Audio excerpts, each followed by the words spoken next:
सत श्री अकाल जी। Emergency bulletin देखने वाले देश दुनिया के साढ़े सारे दर्शकों का बहुत बहुत स्वागत है द खालस टीवी ते मैं हरशरण कौर।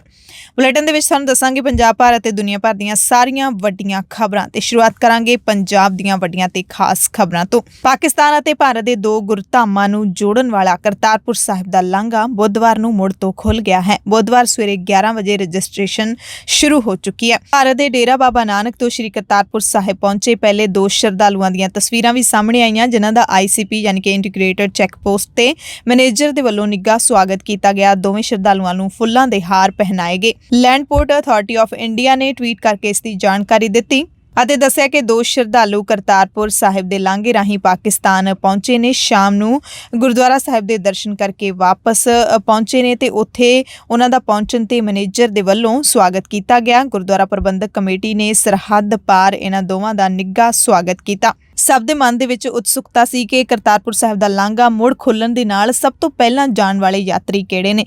ਜਾਣਕਾਰੀ ਮਿਲੀ ਹੈ ਕਿ ਜਿਨ੍ਹਾਂ ਨੇ ਕਰੋਨਾ ਸ਼ੁਰੂ ਹੋਣ ਤੋਂ ਪਹਿਲਾਂ ਅਪਲਾਈ ਕੀਤਾ ਸੀ ਉਹਨਾਂ ਨੂੰ ਪਹਿਲਾਂ ਜਾਣ ਦੀ ਇਜਾਜ਼ਤ ਹੈ ਜਿਹੜੀ ਉਹ ਦਿੱਤੀ ਗਈ ਹੈ, ਕਿਉਂਕਿ ਪਾਕਿਸਤਾਨ ਦੀ ਜਿਹੜੀ ਸ਼ਰਤ ਹੈ ਕਿ ਰਜਿਸਟ੍ਰੇਸ਼ਨ 10 ਦਿਨ ਪਹਿਲਾਂ ਕਰਵਾਉਣੀ ਜ਼ਰੂਰੀ ਹੈ ਯਾਤਰਾ ਤੋਂ। ਇਸ ਕਰਕੇ ਹਾਲੇ ਲਾਂਘਾ ਤੁਰੰਤ ਖੁੱਲਿਆ ਹੈ ਤਾਂ ਕਿਸੇ ਨੇ ਵੀ ਰਜਿਸਟ੍ਰੇਸ਼ਨ ਨਹੀਂ ਕਰਵਾਈ। ਇਸ ਕਰਕੇ ਜਿਨ੍ਹਾਂ ਨੇ ਕਰੋਨਾ ਤੋਂ ਪਹਿਲਾਂ ਦਾ ਅਪਲਾਈ ਕੀਤਾ ਹੋਇਆ ਸੀ ਤੇ ਫਿਰ ਇੱਕਦਮ ਕਰੋਨਾ ਕਰਕੇ ਲਾਂਘਾ ਬੰਦ ਕੀਤਾ ਗਿਆ ਤੇ ਉਹਨਾਂ ਦੀ ਯਾਤਰਾ ਅਧੂਰੀ ਪਈ ਸੀ, ਉਹਨਾਂ ਨੂੰ ਹੀ ਪਹਿਲਾਂ ਜਾਣ ਦਾ ਮੌਕਾ ਦਿੱਤਾ ਗਿਆ। ਪਾਕਿਸਤਾਨ ਗੁਰਦੁਆਰਾ ਕਮੇਟੀ ਦੇ ਮੁੱਖ ਸੇਵਾਦਾਰ ਅਮੀਰ ਸਿੰਘ ਨੇ ਕਿਹਾ ਕਿ ਸਾਡੀਆਂ ਤੇ ਤੁਹਾਡੀਆਂ ਦੋਵਾਂ ਦੀਆਂ ਦੁਆਵਾਂ ਪੂਰੀਆਂ ਹੋਈਆਂ ਨੇ। ਅਸੀਂ ਤੁਹਾਡਾ ਤਹਿ ਦਿਲ ਤੋਂ ਸਵਾਗਤ ਕਰਦੇ ਹਾਂ। ਸਾਡੇ ਦਿਲ ਤੇ ਦਰਵਾਜ਼ੇ ਤੁਹਾਡੇ ਸਭ ਲਈ ਖੁੱਲ੍ਹੇ ਨੇ। ਪਾਕਿਸਤਾਨ ਪਹੁੰਚੇ ਇਹਨਾਂ ਦੋਵਾਂ ਸ਼ਰਧਾਲੂਆਂ ਤੋਂ ਪਾਸਪੋਰਟ ਦੇ ਨਾਲ ਕੋਵਿਡ ਦੀ ਵੈਕਸੀਨ ਲੱਗੇ ਹੋਣ ਦਾ ਸਬੂਤ ਵੀ ਮੰਗਿਆ ਗਿਆ। ਹਾਲਾਂਕਿ ਭਾਰਤ ਵਿੱਚ ਕੋਵਿਡ ਦਾ ਕੋਈ ਵੀ ਟੈਸਟ ਹੈ ਜਿਹੜਾ ਇੱਧਰਲੇ ਪਾਸੇ ਨਹੀਂ ਕੀਤਾ ਜਾ ਰਿਹਾ, ਨਾ ਹੀ ਰਿਪੋਰਟ ਮੰਗੀ ਗਈ ਹੈ। ਇਹ ਪਹਿਲੇ ਦਿਨ ਦੀ ਮੁੜ ਤੋਂ ਸ਼ੁਰੂ ਹੋਈ ਯਾਤਰਾ ਤੋਂ ਬਾਅਦ ਮਿਲੀ ਜਾਣਕਾਰੀ ਹੈ ਤੇ ਹੁਣ ਤੁਹਾਨੂੰ ਉਹ ਅਹਿਮ ਜਾਣਕਾਰੀ ਦੱਸ ਦਿੰਦੇ ਹਾਂ ਜਿਹੜੀ ਕਿ ਸਾਰੀ ਸੰਗਤ ਉਡੀਕ ਰਹੀ ਹੈ ਕਿ ਕੋਵਿਡ ਨਿਯਮਾਂ ਦੀ ਪਾਲਣਾ ਜਿਹੜੀ ਹੈ ਉਹ ਕਰਨੀ ਪਵੇਗੀ। ਕਿਹੜੇ ਨਿਯਮਾਂ ਦੀ ਪਾਲਣਾ ਕਰਨੀ ਪਵੇਗੀ ਜੇ ਤੁਸੀਂ ਇਹ ਯਾਤਰਾ ਕਰਨੀ ਹੈ। ਕਰੋਨਾ ਮਹਾਮਾਰੀ ਦੇ ਨਿਯਮਾਂ ਦੇ ਮੁਤਾਬਿਕ ਦਰਸ਼ਨ ਕਰਨ ਲਈ ਜਾਣ ਵਾਲੀ ਸੰਗਤ ਦੇ ਕੋਲ ਕਰੋਨਾ ਟੀਕੇ ਦਾ ਸਰਟੀਫਿਕੇਟ ਵੀ ਹੋਣਾ ਚਾਹੀਦਾ ਹੈ। RT-PCR ਦੀ ਨੈਗੇਟਿਵ ਰਿਪੋਰਟ ਵੀ ਹੋਣੀ ਚਾਹੀਦੀ ਹੈ ਜਿਹੜੀ ਕਿ ਪਾਕਿਸਤਾਨ ਦੇ ਵਿੱਚ ਚੈੱਕ ਕੀਤੀ ਜਾਊਗੀ। ਕਰਤਾਰਪੁਰ ਸਾਹਿਬ ਲਾਂਘੇ ਨੂੰ ਪਾਰ ਕਰਨ ਵਾਲੀ ਸੰਗਤ ਹਰ ਵਕਤ ਚਿਹਰੇ ਤੇ ਮਾਸਕ ਪਹਿਨ ਕੇ ਰੱਖੇਗੀ। ਸਮਾਜਿਕ ਦੂਰੀ ਬਣਾਈ ਰੱਖਣ ਦੇ ਨਿਯਮ ਦੀ ਪਾਲਣਾ ਜ਼ਰੂਰੀ ਉਸ ਨੂੰ ਕਰਨੀ ਪਵੇਗੀ। ਉੱਥੇ ਪਹੁੰਚਣ ਤੇ ਉਸਦੇ ਸਰੀਰ ਦੇ ਤਾਪਮਾਨ ਦੀ ਨਿਯਮਤ ਜਾਂਚ ਹੁੰਦੀ ਰਹੇਗੀ। ਸੈਨੀਟਾਈਜੇਸ਼ਨ ਦਾ ਵੀ ਪੂਰਾ ਧਿਆਨ ਰੱਖਣਾ ਪਵੇਗਾ। ਪਾਕਿਸਤਾਨ ਪਹੁੰਚਣ ਵਾਲੇ ਯਾਤਰੀਆਂ ਨੂੰ ਉੱਥੇ ਪਹੁੰਚਣ ਤੇ ਰੈਟ ਯਾਨੀ ਕਿ ਰੈਪਿਡ ਐਂਟੀਜਨ ਟੈਸਟ ਕਰਵਾਉਣਾ ਪਵੇਗਾ ਤੇ ਉੱਥੇ ਰਹਿਣ ਦੌਰਾਨ ਪਾਕਿਸਤਾਨ ਦੇ ਕੋਵਿਡ ਨਿਯਮਾਂ ਦੀ ਪਾਲਣਾ ਕਰਨੀ ਪਵੇਗੀ। ਤੇ ਤੁਹਾਨੂੰ ਇਹ ਵੀ ਦੱਸ ਦਿੰਦੇ ਹਾਂ ਕਿ ਕਰਤਾਰਪੁਰ ਸਾਹਿਬ ਦੀ ਯਾਤਰਾ ਦੇ ਲਈ ਤੁਹਾਨੂੰ ਕੀ ਕੁਝ ਕਰਨਾ ਪਵੇਗਾ ਜਿਹਦੇ ਨਾਲ ਤੁਸੀਂ ਕਰਤਾਰਪੁਰ ਸਾਹਿਬ ਦੇ ਦਰਸ਼ਨ ਕਰ ਸਕਦੇ ਹੋ, ਕਿਉਂਕਿ ਕੁਝ ਨਿਯਮ ਤੇ ਸ਼ਰਤਾਂ ਨੇ ਜਿਹੜੀਆਂ ਉਹ ਜ਼ਰੂਰ ਰੱਖੀਆਂ ਗਈਆਂ ਨੇ ਜਿਵੇਂ ਕਿ ਪਹਿਲਾਂ ਵੀ ਸਨ। ਸਭ ਤੋਂ ਪਹਿਲੀ ਗੱਲ ਤਾਂ ਇਹ ਹੈ ਕਿ ਇਸ ਯਾਤਰਾ ਦੇ ਵਿੱਚ ਉਹਨਾਂ ਯਾਤਰੀਆਂ ਨੂੰ ਪਹਿਲ ਦਿੱਤੀ ਜਾਏਗੀ ਜਿਨ੍ਹਾਂ ਨੇ 2019 ਦੇ ਵਿੱਚ ਰਜਿਸਟ੍ਰੇਸ਼ਨ ਕਰਵਾਈ ਸੀ ਪਰ ਯਾਤਰਾ ਬੰਦ ਹੋਣ ਕਰਕੇ ਉਹ ਦਰਸ਼ਨਾਂ ਲਈ ਜਾ ਨਹੀਂ ਸਕੇ ਸੀ। ਇਸ ਕਰਕੇ ਉਹ ਪਹਿਲਾਂ ਯਾਤਰਾ ਕਰਨ ਦੇ ਲਈ ਜਾਣਗੇ। ਪੁਰਾਣੀ ਰਜਿਸਟ੍ਰੇਸ਼ਨ ਵਾਲੇ ਯਾਤਰੀਆਂ ਨੂੰ ਦਰਸ਼ਨਾਂ ਦੀ ਪਹਿਲ ਹੈ ਜਿਹੜੀ ਦਿੱਤੀ ਜਾਵੇਗੀ। ਦੂਸਰੀ ਜਿਹੜੀ ਜ਼ਰੂਰੀ ਗੱਲ ਨੋਟ ਕਰਨ ਵਾਲੀ ਹੈ ਕਿ ਜਿਹੜੀ ਵੈਬਸਾਈਟ ਸੀ, ਵੈਬ ਪੋਰਟਲ ਹੈ, ਉਹ ਖੁੱਲ ਚੁੱਕਿਆ ਹੈ ਜਿੱਥੇ ਤੁਸੀਂ ਆਪਣੀ ਰਜਿਸਟ੍ਰੇਸ਼ਨ ਕਰਵਾ ਸਕਦੇ ਹੋ। ਪ੍ਰਕਾਸ਼ ਪੁਰਬ 550.mha.gov.in #KPR #application status। ਸੋ ਇਹ ਜਿਹੜਾ ਲਿੰਕ ਹੈਗਾ ਉੱਥੇ ਜਾ ਕੇ ਤੁਸੀਂ ਆਪਣਾ ਜਿਹੜਾ ਹੈਗਾ ਅਪਲਾਈ ਕਰ ਸਕਦੇ ਹੋ। ਪਾਸਪੋਰਟ ਨੰਬਰ ਤੁਹਾਨੂੰ ਆਪਣਾ ਜ਼ਰੂਰ ਦੇਣਾ ਪਵੇਗਾ। ਇਸ ਵੈਬਸਾਈਟ ਦੇ ਉੱਤੇ ਜਾ ਕੇ ਤੁਸੀਂ ਆਪਣੀ ਰਜਿਸਟ੍ਰੇਸ਼ਨ ਕਰਵਾਓਗੇ ਤੇ ਯਾਤਰਾ ਤੋਂ 4 ਦਿਨ ਪਹਿਲਾਂ ਤੁਹਾਨੂੰ ਯਾਤਰਾ ਦੀ ਸੂਚਨਾ ਮਿਲ ਜਾਏਗੀ ਕਿ ਤੁਹਾਡੀ ਜਿਹੜੀ ਯਾਤਰਾ ਅਪਰੂਵ ਹੋ ਗਈ ਹੈ ਜਾਂ ਫਿਰ ਰੱਦ ਹੋ ਗਈ ਹੈ। ਯਾਤਰਾ ਦੇ ਲਈ ਤੁਹਾਡੇ ਕੋਲ ਪਾਸਪੋਰਟ ਹੋਣਾ ਜ਼ਰੂਰੀ ਹੈ ਪਰ ਵੀਜ਼ੇ ਦੀ ਕੋਈ ਸ਼ਰਤ ਨਹੀਂ ਹੈ ਕਿ ਪਾਸਪੋਰਟ ਤੇ ਵੀਜ਼ਾ ਵੀ ਲੱਗਿਆ ਹੋਣਾ ਚਾਹੀਦਾ ਹੈ। ਆਨਲਾਈਨ ਪੋਰਟਲ ਤੋਂ ਯਾਤਰਾ ਦਾ ਪਰਮਿਟ ਲੈਣਾ ਤੁਹਾਨੂੰ ਜ਼ਰੂਰੀ ਹੋਵੇਗਾ, ਯਾਨੀ ਕਿ ਯਾਤਰਾ ਦੀ ਪਰਮਿਸ਼ਨ ਹੋਵੇਗੀ ਉਹਦਾ ਤੁਹਾਡੇ ਕੋਲੇ ਪ੍ਰਿੰਟ ਕਾਪੀ ਹੈ ਉਹ ਹੋਣੀ ਚਾਹੀਦੀ ਹੈ। ਯਾਤਰਾ ਦੇ ਆਨਲਾਈਨ ਬਿਨੇ ਪੱਤਰ ਜਮ੍ਹਾਂ ਕਰਵਾਉਣ ਦੇ ਲਈ ਮੋਬਾਈਲ ਨੰਬਰ ਬਹੁਤ ਜ਼ਰੂਰੀ ਹੈ। ਈਮੇਲ ID ਵੀ ਜ਼ਰੂਰੀ ਹੈ, ਯਾਨੀ ਕਿ ਜਦੋਂ ਆਨਲਾਈਨ ਰਜਿਸਟ੍ਰੇਸ਼ਨ ਤੁਸੀਂ ਕਰਨੀ ਹੈ ਪਾਸਪੋਰਟ ਨੰਬਰ, ਈਮੇਲ ID, ਤੁਹਾਡਾ ਮੋਬਾਈਲ ਨੰਬਰ। ਭਾਰਤ ਵੱਲੋਂ ਜੋ ਤੁਸੀਂ ਪਾਕਿਸਤਾਨ ਨੂੰ ਜਾਓਗੇ ਤੁਹਾਡੇ ਤੁਹਾਡੇ ਤੋਂ ਕੋਈ ਫੀਸ ਨਹੀਂ ਲਈ ਜਾਏਗੀ, ਪਰ ਜਦੋਂ ਤੁਸੀਂ ਪਾਕਿਸਤਾਨ ਜਾਓਗੇ ਤਾਂ ਪ੍ਰਤੀ ਯਾਤਰੀ $20 ਦੀ ਫੀਸ ਹੈ ਜਿਹੜੀ ਉਹ ਪਾਕਿਸਤਾਨ ਦੇ ਵੱਲੋਂ ਰੱਖੀ ਗਈ ਹੈ। ਭਾਰਤੀ ਕਰੰਸੀ ਦੇ ਮੁਤਾਬਿਕ ਇਹ ਫੀਸ 1400 ਰੁਪਏ ਹੈ, ਇੱਕ ਜਣੇ ਦੀ 1400 ਰੁਪਏ ਫੀਸ ਹੋਏਗੀ ਤੇ ਸ਼ੁਰੂਆਤੀ ਦਿਨਾਂ ਦੇ ਵਿੱਚ ਇਹ ਫੀਸ ਨਹੀਂ ਲੱਗੇਗੀ, ਕੁਝ ਕੁ ਦਿਨਾਂ ਤੱਕ ਹੀ ਫੀਸ ਨਹੀਂ ਲੱਗੇਗੀ, ਉਸ ਤੋਂ ਬਾਅਦ ਫੀਸ ਹੈ ਜਿਹੜੀ ਤੁਹਾਡੇ ਤੋਂ ਲਈ ਜਾਵੇਗੀ। ਸੋ ਇਹ ਸਾਰੇ ਜਿਹੜੇ ਨਿਯਮ ਹੈਗੇ ਨੇ, ਸ਼ਰਤਾਂ ਹੈਗੀਆਂ ਨੇ ਜਿਹਦੇ ਨਾਲ ਤੁਸੀਂ ਕਰਤਾਰਪੁਰ ਸਾਹਿਬ ਦੀ ਯਾਤਰਾ ਕਰ ਸਕਦੇ ਹੋ। ਲਾਂਘਾ ਖੁੱਲਣ ਦੇ ਨਾਲ 17 ਨਵੰਬਰ ਨੂੰ SGPC ਦਫ਼ਤਰ ਤੋਂ ਵੀ ਪਾਕਿਸਤਾਨ ਸਥਿਤ ਹੋਰਨਾਂ ਗੁਰਧਾਮਾਂ ਦੇ ਦਰਸ਼ਨਾਂ ਲਈ ਅਟਾਰੀ ਵਾਹਗਾ ਸਰਹੱਦ ਰਾਹੀਂ 855 ਸਿੱਖ ਸ਼ਰਧਾਲੂਆਂ ਦਾ ਜੱਥਾ ਜਿਹੜਾ ਰਵਾਨਾ ਹੋਇਆ ਹੈ। ਇਸ ਮੌਕੇ ਸੰਗਤ ਦੇ ਵਿੱਚ ਕਾਫੀ ਉਤਸ਼ਾਹ ਵੇਖਣ ਨੂੰ ਮਿਲਿਆ। 17 ਨਵੰਬਰ ਤੋਂ ਬਾਅਦ 18 ਨਵੰਬਰ ਦੀ ਗੱਲ ਆਉਂਦੀ ਹੈ ਤਾਂ 18 ਨੂੰ ਮੁੱਖ ਮੰਤਰੀ ਚਰਨਜੀਤ ਸਿੰਘ ਚੰਨੀ ਆਪਣੀ ਕੈਬਨਿਟ ਸਮੇਤ ਕਰਤਾਰਪੁਰ ਸਾਹਿਬ ਦੇ ਲਾਂਘੇ ਦੇ ਦਰਸ਼ਨਾਂ ਦੇ ਲਈ ਜਾ ਰਹੇ ਨੇ ਅਤੇ ਮੁੱਖ ਮੰਤਰੀ ਨੇ ਦੱਸਿਆ ਹੈ ਕਿ ਸਾਨੂੰ 50 ਬੰਦਿਆਂ ਦੇ ਜਾਣ ਦੀ ਇਜਾਜ਼ਤ ਮਿਲੀ ਹੈ। ਕੁਝ ਬੰਦੇ 18 ਤਰੀਕ ਨੂੰ ਜਾਣਗੇ ਤੇ ਕੁਝ ਬੰਦੇ 19 ਤਰੀਕ ਨੂੰ ਜਾਣਗੇ। 18 ਤਰੀਕ ਨੂੰ ਮੰਤਰੀ ਤੇ ਕੁਝ ਵਿਧਾਇਕ ਤੇ ਕੁਝ ਅਫਸਰ ਯਾਤਰਾ ਦੇ ਲਈ ਜਾ ਸਕਦੇ ਨੇ ਤੇ ਮੁੱਖ ਮੰਤਰੀ ਚੰਨੀ ਨੇ ਕਿਹਾ ਕਿ ਪੱਤਰਕਾਰ ਵੀ ਸਾਡੇ ਨਾਲ 19 ਤਰੀਕ ਨੂੰ ਜਾ ਸਕਦੇ ਨੇ। ਵਾਰੀ-ਵਾਰੀ ਅਸੀਂ ਸਾਰਿਆਂ ਨੂੰ ਨਾਲ ਲੈ ਕੇ ਜਾ ਰਹੇ ਹਾਂ। 50 ਬੰਦਿਆਂ ਦਾ ਕੱਲ ਨੂੰ ਸਾਨੂੰ ਕਿਹਾ ਗਿਆ ਹੈ, ਉਸ ਤੋਂ ਅਗਲੇ ਦਿਨ ਵੀ ਅਸੀਂ 50 ਲੈ ਕੇ ਜਾਵਾਂਗੇ। ਕੱਲ ਨੂੰ ਮੰਤਰੀ ਸਾਹਿਬਾਨ ਤੇ ਕੁਝ MLA ਸਾਹਿਬਾਨ, ਕੁਝ ਅਫਸਰ ਕੱਲ ਨੂੰ ਜਾਣਗੇ। ਪੱਤਰਕਾਰ ਸਾਹਿਬਾਨ ਨੂੰ ਵੀ ਅਸੀਂ ਪਰਸੋਂ ਨੂੰ ਬੇਨਤੀ ਕਰਾਂਗੇ ਕਿ ਉਹ ਵੀ ਸਾਡੇ ਨਾਲ ਪਰਸੋਂ ਨੂੰ ਜਾ ਸਕਦੇ ਹੈ ਤੇ ਵਾਰੀ-ਵਾਰੀ ਕਿਉਂਕਿ ਸੀਟਾਂ ਸਾਨੂੰ ਜਿੰਨੀਆਂ ਮਿਲੀਆਂ ਉਹਦੇ ਵਿੱਚ ਰਹਿ ਕੇ ਅਸੀਂ ਸਾਰਿਆਂ ਨੂੰ ਨਾਲ ਲੈ ਕੇ ਜਾ ਰਹੇ। ਮੈਂ ਮੁੱਖ ਮੰਤਰੀ ਬਣਨ ਤੋਂ ਬਾਅਦ ਪ੍ਰਾਈਮ ਮਿਨਿਸਟਰ ਸਾਹਿਬ ਨੂੰ ਜਿੱਦਣ ਮਿਲਣ ਗਿਆ, ਸਭ ਤੋਂ ਪਹਿਲੀ ਮੰਗ ਮੇਰੀ ਕੋਰੀਡੋਰ ਨੂੰ ਲੈ ਕੇ ਸੀ। ਜਦੋਂ ਹੋਮ ਮਿਨਿਸਟਰ ਨੂੰ ਮਿਲਿਆ, ਸਭ ਤੋਂ ਪਹਿਲੀ ਮੰਗ ਮੇਰੀ ਕੋਰੀਡੋਰ ਨੂੰ ਲੈ ਕੇ ਸੀ। ਉਹਨਾਂ ਨੇ ਮੈਨੂੰ ਉਸੇ ਦਿਨ ਵਿਸ਼ਵਾਸ ਦਿਵਾਤਾ ਸੀ ਕਿ ਅਸੀਂ ਇਸ ਨੂੰ ਖੋਲ੍ਹ ਦੇਵਾਂਗੇ ਤੇ ਕੱਲ੍ਹ ਨੂੰ ਖੁੱਲ੍ਹ ਰਿਹਾ। ਮੁਬਾਰਕ ਦਿਨ ਹੈ। ਮੈਂ ਪ੍ਰਧਾਨ ਮੰਤਰੀ ਜੀ ਦਾ ਤੇ ਹੋਮ ਮਿਨਿਸਟਰ ਸਾਹਿਬ ਦਾ ਇਸ ਬਾਰੇ ਧੰਨਵਾਦ ਕਰਦਾ। ਸ਼੍ਰੋਮਣੀ ਗੁਰਦੁਆਰਾ ਪ੍ਰਬੰਧਕ ਕਮੇਟੀ ਦਾ ਜਿਹੜਾ ਜਥਾ ਹੈ ਉਹ ਵੀ 19 ਨਵੰਬਰ ਨੂੰ ਜਾਏਗਾ। ਸ਼੍ਰੀ ਅਖੰਡ ਪਾਠ ਸਾਹਿਬ ਆਰੰਭ ਕੀਤੇ ਗਏ ਨੇ, ਉਹਨਾਂ ਦੇ ਭੋਗ 19 ਮਈ ਨੂੰ ਪਾਏ ਜਾਣਗੇ। ਇਸ ਦੇ ਨਾਲ ਹੀ ਆਮ ਆਦਮੀ ਪਾਰਟੀ ਦੀ ਸਾਰੀ ਲੀਡਰਸ਼ਿਪ ਨੇ ਵੀ ਕਰਤਾਰਪੁਰ ਸਾਹਿਬ ਦੇ ਦਰਸ਼ਨਾਂ ਦਾ ਐਲਾਨ ਕੀਤਾ ਹੈ। ਭਗਵੰਤ ਮਾਨ ਦੀ ਅਗਵਾਈ ਦੇ ਵਿੱਚ 19 ਤਰੀਕ ਨੂੰ ਆਮ ਆਦਮੀ ਪਾਰਟੀ ਦੀ ਜਿਹੜੀ ਟੀਮ ਹੈ ਉਹ ਕਰਤਾਰਪੁਰ ਸਾਹਿਬ ਦੇ ਦਰਸ਼ਨਾਂ ਲਈ ਜਾਏਗੀ। ਪੰਜਾਬ ਦੀ ਅਮਨ ਸ਼ਾਂਤੀ ਤੇ ਖੁਸ਼ਹਾਲੀ ਦੀ ਅਰਦਾਸ ਕਰੇਗੀ। 19 ਤਰੀਕ ਨੂੰ ਗੁਰਪੁਰਬ ਹੈ। ਅਸੀਂ 19 ਤਰੀਕ ਨੂੰ ਕਰਤਾਰਪੁਰ ਸਾਹਿਬ ਜਾਵਾਂਗੇ, ਮੱਥਾ ਟੇਕਾਂਗੇ,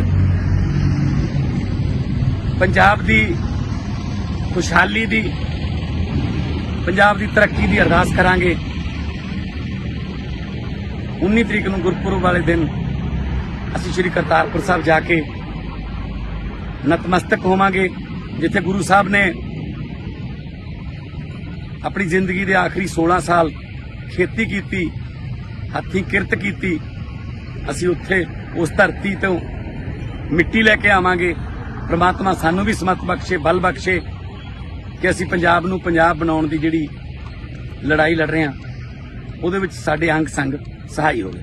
ਕਰਤਾਰਪੁਰ ਸਾਹਿਬ ਦਾ ਲਾਂਘਾ ਖੋਲ੍ਹਣ ਤੇ ਸ਼੍ਰੀ ਅਕਾਲ ਤਖਤ ਸਾਹਿਬ ਦੇ ਕਾਰਜਕਾਰੀ ਜਥੇਦਾਰ ਨੇ ਵੀ ਆਖਿਰਕਾਰ ਆਪਣਾ ਪ੍ਰਤੀਕਰਮ ਦੇ ਦਿੱਤਾ ਹੈ। ਉਹਨਾਂ ਨੇ ਕੇਂਦਰ ਸਰਕਾਰ ਦੇ ਲਾਂਘਾ ਮੁੜ ਖੋਲ੍ਹਣ ਦੇ ਫੈਸਲੇ ਦਾ ਸਵਾਗਤ ਕੀਤਾ ਹੈ। ਨਾਲ ਹੀ ਜਥੇਦਾਰ ਹਰਪ੍ਰੀਤ ਸਿੰਘ ਨੇ ਕੇਂਦਰ ਸਰਕਾਰ ਤੋਂ ਪਾਕਿਸਤਾਨ ਵਾਲੇ ਜਥੇ ਦੀ ਗਿਣਤੀ ਵਧਾਉਣ ਦੀ ਵੀ ਮੰਗ ਕੀਤੀ ਹੈ। ਕਿਹਾ ਕਿ ਜੇ ਇੱਕ ਦਿਨ ਦੇ ਵਿੱਚ 5000 ਸ਼ਰਧਾਲੂ ਵੀ ਪਾਕਿਸਤਾਨ ਜਾਣਾ ਚਾਹਣ, ਕਰਤਾਰਪੁਰ ਜਾਣਾ ਚਾਹਣ ਤਾਂ ਉਹਨਾਂ ਨੂੰ ਜਾਣ ਦੀ ਆਗਿਆ ਦਿੱਤੀ ਜਾਣੀ ਚਾਹੀਦੀ ਹੈ। ਨਾਲ ਹੀ ਉਹਨਾਂ ਨੇ ਪਾਕਿਸਤਾਨ ਸਰਕਾਰ ਨੂੰ ਵੀ ਕਿਹਾ ਹੈ ਕਿ ਫੀਸ ਘਟਾਈ ਜਾਣੀ ਚਾਹੀਦੀ ਹੈ। ਜੇ ਇੱਕ ਸ਼ਰਧਾਲੂ ਦੀ ਫੀਸ $20 ਹੈ, 1400 ਰੁਪਏ ਹੈ, ਤਾਂ ਜੇ ਇੱਕ ਪਰਿਵਾਰ ਦੇ 5 ਜਣੇ ਜਾਂਦੇ ਨੇ ਤਾਂ ਉਹਨਾਂ ਦੀ ਫੀਸ $100 ਬਣ ਜਾਂਦੀ ਹੈ, ਜਿਹੜੀ ਕਿ ਬਹੁਤ ਜ਼ਿਆਦਾ ਹੈ। ਤੇ ਜੱਥੇ ਦੀ ਜਿਹੜੀ ਗਿਣਤੀ ਹੈ ਜਾਣ ਵਾਲੇ ਦੀ ਉਹ ਵਧਾਈ ਜਾਵੇ, ਖੁੱਲ੍ਹਾ ਹੋਣਾ ਚਾਹੀਦਾ ਹੈ। ਜਿੰਨੇ ਮਰਜ਼ੀ ਸਿੱਖ ਜਾਣ, ਭਾਵੇਂ 20 ਜਾਣ, 50 ਜਾਣ, 100 ਜਾਵੇ, 200 ਜਾਵੇ, 500 ਜਾਵੇ, 1000 ਜਾਵੇ, 5000 ਜਾਵੇ।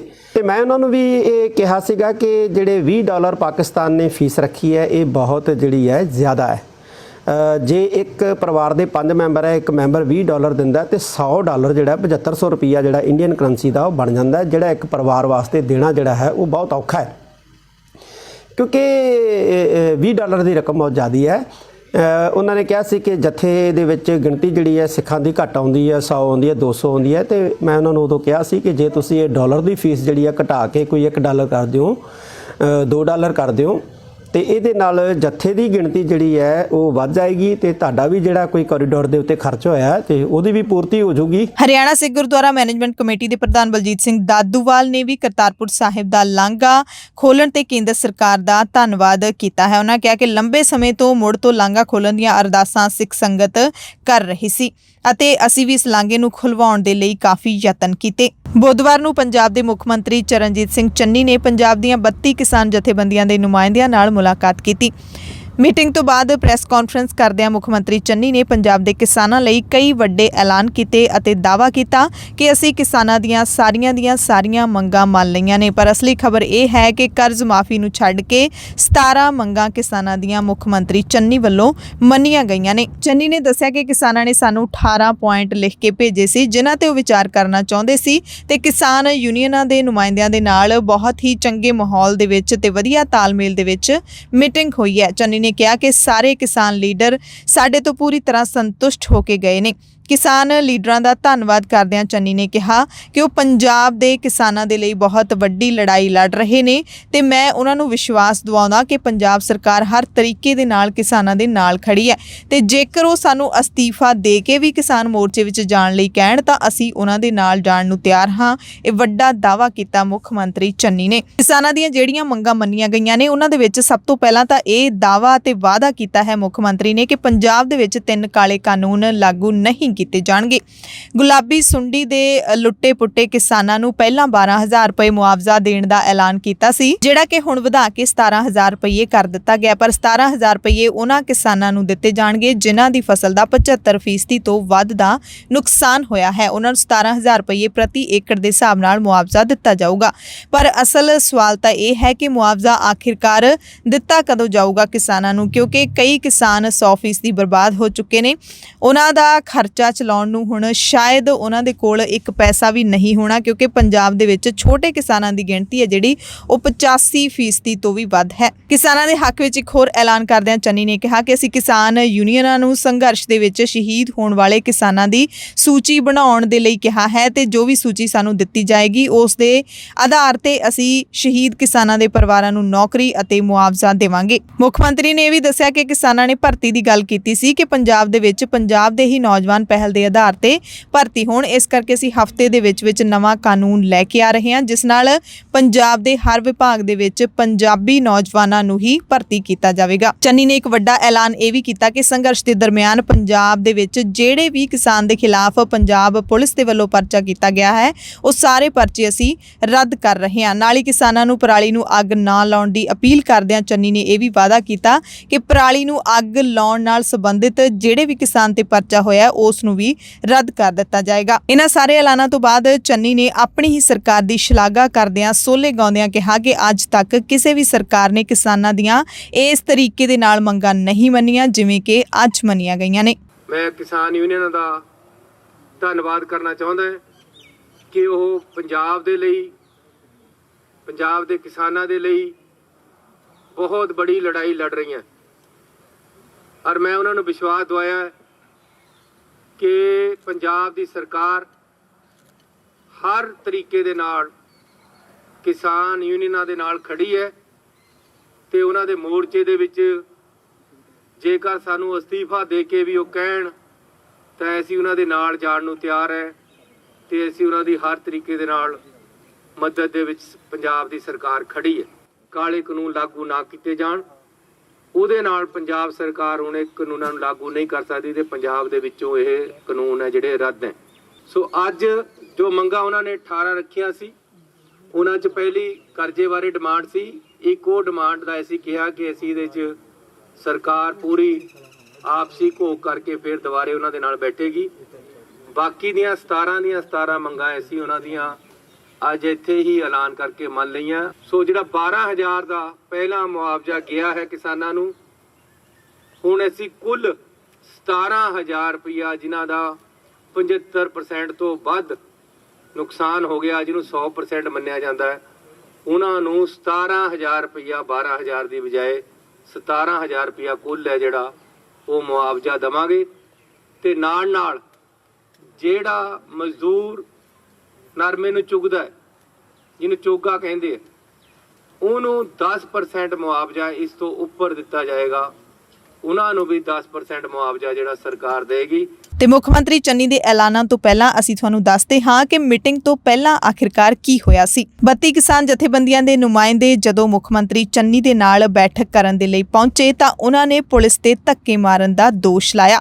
32 ਕਿਸਾਨ ਜਥੇਬੰਦੀਆਂ ਦੇ ਮੈਂਬਰਾਂ ਨੇ ਨੁਮਾਇੰਦਿਆਂ ਨੇ ਕਿਹਾ ਕਿ ਸਿਕਿਉਰਿਟੀ ਨੇ ਸਾਨੂੰ ਧੱਕੇ ਮਾਰ ਕੇ ਪਿੱਛੇ ਕਰਦਿਆਂ ਇਹ ਕਹਿ ਦਿੱਤਾ ਕਿ ਪਹਿਲਾਂ ਇੱਥੋਂ ਮੁੱਖ ਮੰਤਰੀ ਲੰਘਣਗੇ, ਜਦਕਿ ਮੁੱਖ ਮੰਤਰੀ ਸਾਡੇ ਤੋਂ ਲੇਟ ਪਹੁੰਚੇ ਸੀ। ਲੇਟ ਪਹੁੰਚਣ ਦੇ ਬਾਵਜੂਦ ਪਹਿਲਾਂ ਮੁੱਖ ਮੰਤਰੀ ਨੂੰ ਅੰਦਰ ਲੰਘਾਇਆ ਗਿਆ ਤੇ ਫਿਰ ਸਾਨੂੰ ਆਪ ਬੁਲਾਇਆ ਗਿਆ। ਤਾਂ ਕਿਸਾਨਾਂ ਨੇ ਇਤਰਾਜ਼ ਪ੍ਰਗਟ ਕੀਤਾ ਕਿ ਮੁੱਖ ਮੰਤਰੀ ਚਰਨਜੀਤ ਸਿੰਘ ਚੰਨੀ ਜਿਹੜੇ ਦਾਅਵਾ ਕਰਦੇ ਨੇ ਕਿ ਮੈਂ ਤਾਂ ਆਮ ਆਦਮੀ ਹਾਂ, ਕਿਹੜੇ ਆਮ ਆਦਮੀ ਹੋ ਗਏ ਉਹ ਜਦੋਂ ਸਾਡੇ ਨਾਲ ਅਜਿਹਾ ਵਰਤਾਵ ਉਹਨਾਂ ਦੀ ਪੁਲਿਸ ਨੇ ਕੀਤਾ। ਇਸੇ ਰੋਸ ਦੇ ਵਿੱਚ ਕਿਸਾਨਾਂ ਨੇ ਪੰਜਾਬ ਭਵਨ ਦੇ ਬਾਹਰ ਧਰਨਾ ਲਾ ਦਿੱਤਾ। ਹਾਲਾਂਕਿ ਬਾਅਦ ਵਿੱਚ ਮੁੱਖ ਮੰਤਰੀ ਚਰਨਜੀਤ ਸਿੰਘ ਚੰਨੀ ਕਿਸਾਨਾਂ ਨੂੰ ਮੀਟਿੰਗ ਦੇ ਲਈ ਮਨਾਉਣ ਵਾਸਤੇ ਖੁਦ ਉਹਨਾਂ ਨੂੰ ਲੈਣ ਵਾਸਤੇ ਆਏ, ਪਰ ਜਦੋਂ ਲੈਣ ਆਏ ਤਾਂ ਕੁਝ ਕਿਸਾਨਾਂ ਨੂੰ ਲੈ ਕੇ ਹੀ ਚੰਨੀ ਅੰਦਰ ਚਲੇ ਗਏ, ਜਿਸ ਤੇ ਵੀ ਕਿਸਾਨ ਲੀਡਰਾਂ ਨੇ ਇਤਰਾਜ਼ ਜਤਾਇਆ। ਇਸ ਗੱਲ ਤੇ ਭਾਰਤੀ ਕਿਸਾਨ ਯੂਨੀਅਨ ਸਿੱਧੂਪੁਰ ਦੇ ਪ੍ਰਧਾਨ ਜਗਜੀਤ ਸਿੰਘ ਡੱਲੇਵਾਲਾ ਖਾਸੇ ਨਾਰਾਜ਼ ਨਜ਼ਰ ਆਏ। ਡੱਲੇਵਾਲ ਨੇ ਕਿਹਾ ਕਿ ਚੰਨੀ ਕੁਝ ਕਿਸਾਨਾਂ ਨੂੰ ਅੰਦਰ ਲੈ ਕੇ ਚਲੇ ਗਏ ਨੇ। ਇਹਦਾ ਮਤਲਬ ਹੈ ਕਿ ਉਹ 32 ਕਿਸਾਨ ਜਥੇਬੰਦੀਆਂ ਦੇ ਵਿੱਚ ਪਾੜ ਪਾਉਣਾ ਚਾਹੁੰਦੇ ਨੇ। ਜਿਹੜੇ ਕਿਸਾਨ ਲੀਡਰ ਅੰਦਰ ਗਏ ਨੇ, ਜੇ ਉਹ ਵਾਜਿਬ ਸਮਝਦੇ ਨੇ ਤਾਂ ਮੀਟਿੰਗ ਕਰ ਲੈਣ, ਅਸੀਂ ਮੀਟਿੰਗ ਨਹੀਂ ਕਰਾਂਗੇ।